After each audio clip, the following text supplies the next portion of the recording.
Today I just wanted to show you a quick little automatic addition.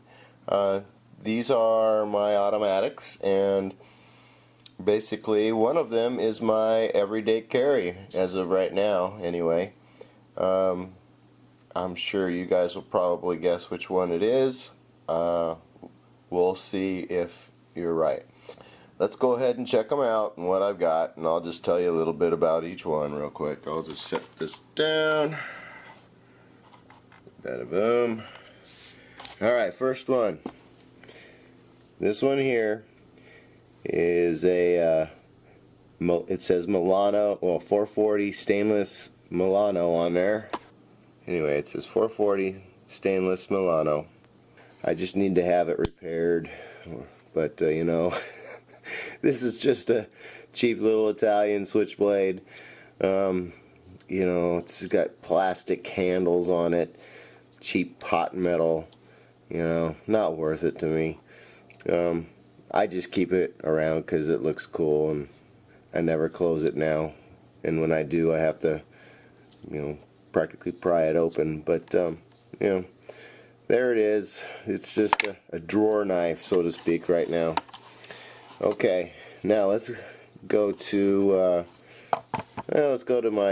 my everyday carry.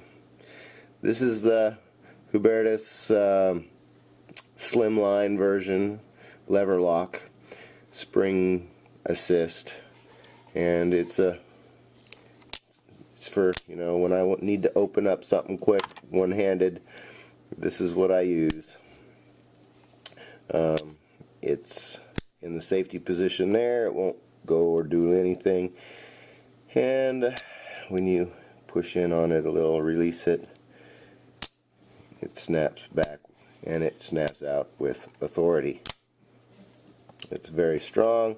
It's got stag antler handles, custom done. It's a beautiful knife, and I'm all about antlers and stag handles, and you know, anything that reminds me of you know, the 1800s or the old west knives. I really enjoy it, and the reason I picked this one is because of that, and I can beat it up because it's, you know, a new knife, and you know, that way I can just enjoy it. You know, instead of pulling out one of my 100 or 200-year-old Bowies. I wouldn't use those for anything. Those, you know, should be on display somewhere. So that's basically what I'm doing in these videos, is I'm documenting them, basically. So putting a time and a place of where they're at in history for you future new knife guys, okay? So this one here, the last one, is the Hubertus camper model, and as you can see, it's got a small little blade here and a can opener handle, and then you've got the big blade right there. It's a pretty big knife. Let's go ahead and open it and close it for you so you can see. Push it. So, there you go.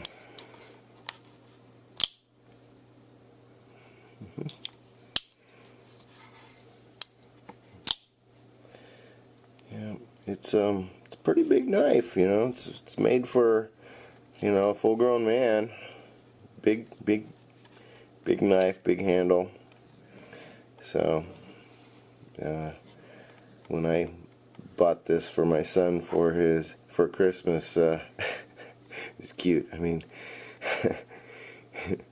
he wanted a lever lock, and I was like, okay, well, I'll get you one. But I didn't realize how whopping big it was, and I originally wanted the one with the Boy Scout emblem on it. But I misordered, and they don't do refunds, guys, so be careful when you buy from certain vendors. But anyway, this is it's pretty cool, and it's in mint condition. It's rare, so I will, you know, wipe it down each time and put it away.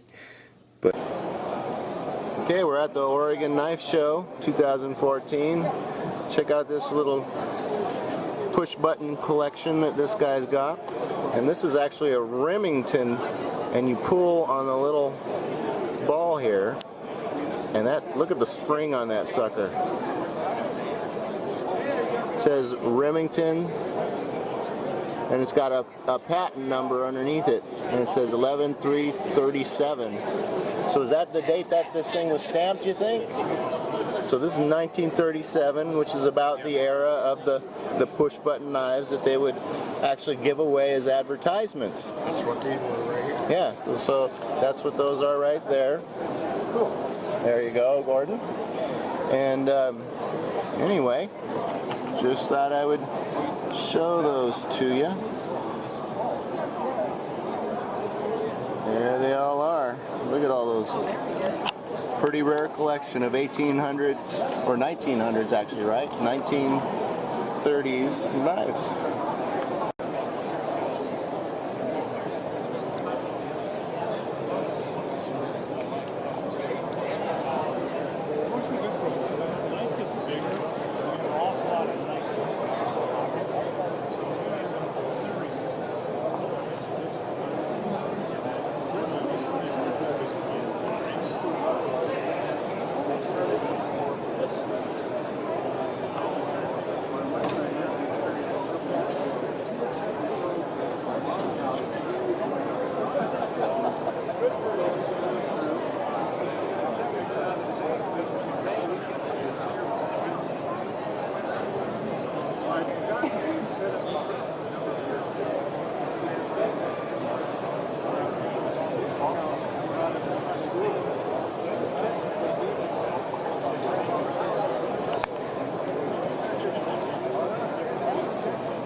My gosh, I ran into the Switchblade King.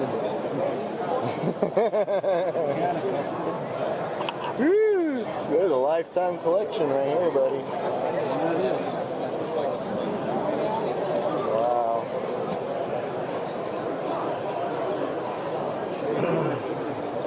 This is Greg Smith's display. Greg, do you have a website where you sell these at? No. No? Just the knife shows? Yeah. Yeah. I bought a Hubertus off you. Oh, okay. Here's my card. Alright. So if you ever want to get a hold of Greg, gregknife@aol.com. Here's a balisong collection at the Oregon Knife Show 2014. Called